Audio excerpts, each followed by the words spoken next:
மாலி அப்தி அல் முக்மின், என்னுடைய முக்மினான அடியானுக்கு என்ன நேர்ந்து விட்டது. இந்தி ஜஸாஉன் இதா கபத்து சஃபியஹு மின் அஹ்லி துன்யா சும்ம இஹ்தஸபஹு இல்லல் ஜன்னா. என்னுடைய இந்த மூமினான அடியான் அவனுடைய நெருக்கமான அவனுடைய நேசத்திற்குரிய ஒருவரை இந்த உலகத்தில் நான் அவரை விட்டு பிரித்து விடுகிற போது அதை பொறுமையோடு ஏற்றுக்கொண்டு என்னிடத்தில் கூலியை எதிர்பார்த்து அவன் இருப்பானாக இருந்தால் அவனுக்கு சுவர்க்கத்தை தவிர வேறு கூலி இல்லை என்று அல்லாஹு தஆலா கூறுவதாக நபி ஸல்லல்லாஹு அலைஹி வஸல்லம் அவர்கள் கூறுகிறார். அன்புள்ள சகோதர சகோதரிகளே, இந்த ஹதீஸ் இந்த உலகத்திலே தன்னுடைய நேசத்திற்குரியவர்களை பாசத்திற்குரியவர்களை இழந்து நிற்கிற மக்களுக்கு மிகப்பெரிய ஒரு ஆறுதலாகும். இந்த உலகத்தில் பிறக்கிற அனைவருக்கும் மரணம் என்பது நிச்சயமான ஒன்றாகும். குல்லு நஃப்ஸின் ذائقة மௌத், ஒவ்வொரு ஆத்மாவும் மரணத்தை அனுபவித்தே தீர வேண்டும் என்று அல்லாஹ் சொல்கிறான். குல் இன்னல் மௌத்தல்லதி தஃபிர்ரூன மின்ஹு ஃபஇன்னஹு முலாகீக்கும். நபி, இந்த மக்களுக்கு நீங்கள் சொல்லுங்கள்,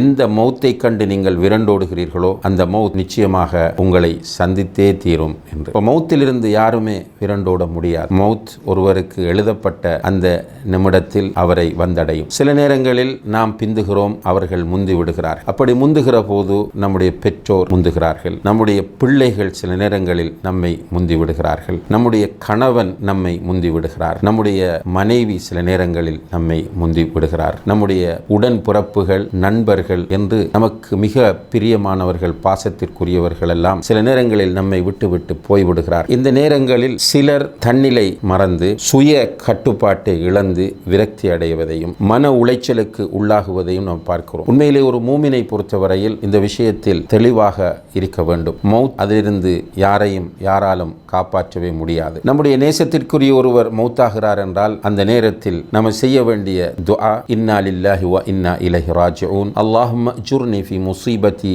வ அக்லிஃப் லி கைரம் மின். யா அல்லாஹ், என்னுடைய இந்த சோதனையில் எனக்கு கூலியை தா, இதைவிட சிறந்த ஒன்றை எனக்கு தந்துவிடு என்றுதான் துஆ செய்ய வேண்டும். விரக்தி அடையக்கூடாது. கன்னத்தில் அடித்து மார்புகளில் அடித்துக்கொண்டு ஒப்பாரி வைத்து அழுவதோ ஓலமிட்டு விரக்தியை வெளிப்படுத்துவதோ மார்க்கத்தில் தடை செய்யப்பட்ட ஒன்றாகும். பொறுமையோடு அல்லாஹ்விடத்தில் கூலி எதிர்பார்த்த நிலையில் நாம் இந்த துஆவை ஓத வேண்டும். இன்னா லில்லாஹி வ இன்னா இலைஹி ராஜிஊன், அல்லாஹும்ம அஜுர்னி ஃபி முஸீபதி வ அக்லிஃப் லி கைரம் மின்ஹா. உம்மு சலமா ரலியல்லாஹு அன்ஹா அவர்களுடைய கணவன் வஃபாத்தாகிறார். அங்கு சென்ற அல்லாஹ்வுடைய தூதர் ஸல்லல்லாஹு அலைஹி வஸல்லம் அவர்கள் உம்மு சலமாவுக்கு சொல்லுகிறார்கள், நீ இந்த துஆவை ஓது என்று. அப்போது உம்மு சலமா தனக்குள் நினைத்துக் கொள்கிறார், என்னுடைய கணவனை விட சிறந்த ஒருவரை கேட்பதா? அப்படி யார்தான் வரப்போகிறார் என்று. ஆனால் நம்பிக்கையோடு அந்த துஆவை ஓதினார்கள். அவர்களுக்கு அல்லாஹ்வுடைய தூதர் ஸல்லல்லாஹு அலைஹி வஸல்லம் அவர்களே பின்னர் கணவராக அமைந்தார்கள் என்கிற வரலாறு நம் எல்லோருக்கும் தெரியும். எனவே இந்த உலகத்தில் யாராக இருந்தாலும் மௌத்தாக வேண்டும். நம்முடைய கணவனாக இருந்தாலும் மௌத்தாக வேண்டும், பெற்றோராக இருந்தாலும் மௌத்தாக வேண்டும், பிள்ளைகளாக இருந்தாலும் மௌத்தாக வேண்டும். நாம் உயிரோடு இருக்கிற நேரத்தில் அவர்கள் மௌத்தாகிறார்கள் என்றால் அது நமக்கு ஒரு சோதனை. நிச்சயமாக அல்லாஹு தஆலா நம்மை சோதிக்கிற போது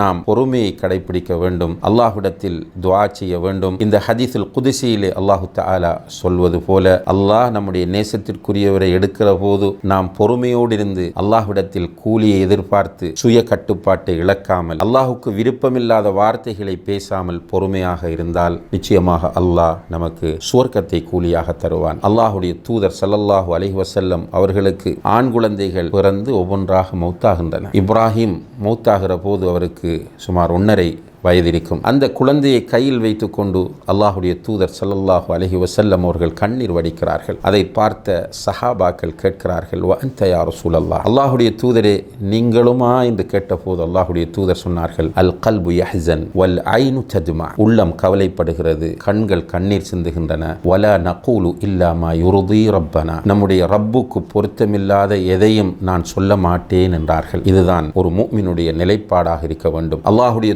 தூதர் ஸல்லல்லாஹு அலைஹி வஸல்லம் அவர்களை சஹாபாக்கள் உயிரை விட மேலாக நேசித்தார்கள். அந்த நேசத்தை வார்த்தைகளால் வர்ணிக்க முடியாது. அவர்கள் வஃபாத்தாகி விடுகிறார்கள். அந்த செய்தியை ஜீரணிக்க முடியாமல் உமர் ரலியல்லாஹு அன்ஹு அவர்கள் கஷ்டப்பட்டு கொண்டிருக்கிற போதுதான் அபூபக்கர் சித்திக் ரலியல்லாஹு அன்ஹு அவர்கள் வந்து அல்லாஹ்வுடைய தூதர் மையத்தாக படுத்துக் கொண்டிருக்கிறார்கள். அவர்களுடைய நெற்றியிலே முத்தமிடுகிறார்கள். முத்தமிட்டு விட்டு சொன்னார்கள், திப்த ஹய்யன் வ மையத்தன் யா ரசூலல்லாஹ், அல்லாஹ்வுடைய தூதரே உயிரோடு இருக்கும் போதும் நீங்கள் நறுமணம் வீசினீர்கள், மௌத்தான பிறகும் உங்களுடைய உடம்பிலிருந்து நறுமணம் வீசுகிறது. அறிந்து கொள்ளுங்கள், யார் அல்லாஹ்வை வணங்கிக் கொண்டிருந்தாரோ நிச்சயமாக அல்லாஹ் என்றென்றும் உயிரோடு இருப்பவன், அவனுக்கு மரணமே கிடையாது. யார் முஹம்மது ஸல்லல்லாஹு அலைஹி வஸல்லம் அவர்களை வணங்கிக் கொண்டிருந்தாரோ அவர் புரிந்து கொள்ளட்டும், முஹம்மது ஸல்லல்லாஹு அலைஹி வஸல்லம் அவர்கள் மரணித்து விட்டார்கள் என்பதை என்கிற அந்த வாசகத்தை அந்த இடத்திலே சொல்லி அல்லாஹுடைய தூதர் மௌத்தாகி விட்டார்கள் என்கிற செய்தியை பிரகடனப்படுத்தினார்கள், ஏற்றுக்கொண்டார். அல்லாஹுடைய தூதருடைய மரணத்தையே ஏற்றுக்கொண்ட உம்மத் நாம். எனவே நம்முடைய பெற்றோர், பிள்ளைகள், கணவன், மனைவி, உறவினர்கள், நெருங்கியவர்கள் மௌத்தாகும் போது அந்த மௌத்தை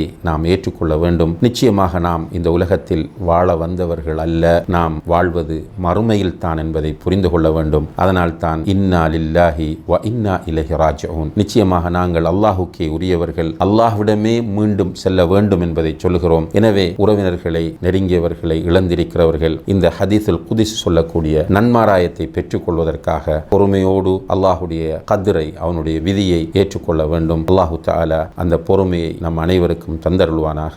வ ஆஹிரு தஅவானா அனில் ஹம்துலில்லாஹி ரப்பில் ஆலமீன்.